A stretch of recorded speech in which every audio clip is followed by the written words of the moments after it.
আসসালামু আলাইকুম বন্ধুরা। 2017 সালের বাংলাদেশের ঢাকার পূর্বাঞ্চলের পৃথিবীর দ্বিতীয় উচ্চতম বিল্ডিং আইকনিক টাওয়ারের নির্মাণের পরিকল্পনা করেছিলেন হাসিনা সরকার।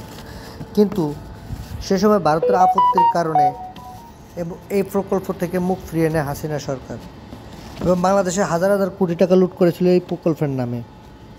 এর ফলে আমাদের নতুন স্বপ্নকে মাটির সাথে মিশিয়ে দিয়েছিল হাসিনা সরকার। কিন্তু বর্তমান হাসিনা সরকার পতনের পর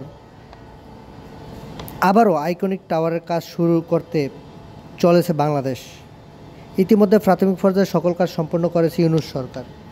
এটি বাংলাদেশের জাতীয় ফুল শাপলার আদলে নির্মাণ করার কথা ছিল পূর্বেই। তো সে আলোকে এই বিল্ডিংটি নির্মাণ করা হবে।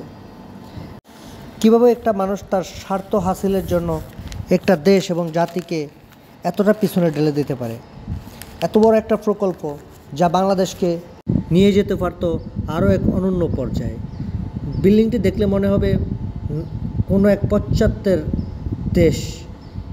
দেখুন, এই বিল্ডিংটি তৈরি করতে চেয়েছিল আমাদের বাংলাদেশেরই কৃতি সন্তান প্রবাসী ডক্টর কালী প্রতাপ চৌধুরী। বিল্ডিংটির পাশে থাকবে আরও অনেকগুলো বিল্ডিং, যেখানে গড়ে উঠবে নান্দনিক এক নতুন শহর, যেটা হবে বাংলাদেশের সবথেকে আধুনিক একটা শহর।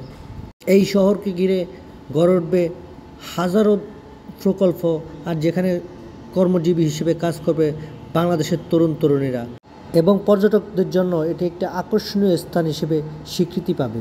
এই বিল্ডিংয়ের পাশেই গড়ে উঠবে বিশাল বড় একটি স্টেডিয়াম, যা বিশ্বমানের হবে, এবং গড়ে উঠবে নতুন নতুন নান্দনিক স্থাপত্য শিল্প। এই প্রকল্পটি বাস্তবায়ন করতে ডক্টর কালী প্রতাপ চৌধুরী একজন বাংলাদেশি প্রবাসী। তিনি বাংলাদেশে বহুবার এসেছিলেন।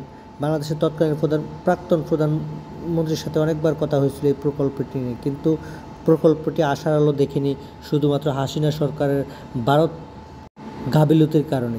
তিনি চেয়েছিলেন সবসময় ভারত সরকারকে খুশি রাখতে, কারণ বাংলাদেশে যদি এরকম একটা স্থাপত্য শিল্প গড়ে ওঠে তাহলে ভারত বিশ্ব জুড়ে হাসির পাত্র হবে, কেননা বাংলাদেশ একটা সমৃদ্ধশীল এবং পর্যটক কেন্দ্রে পরিণত হবে।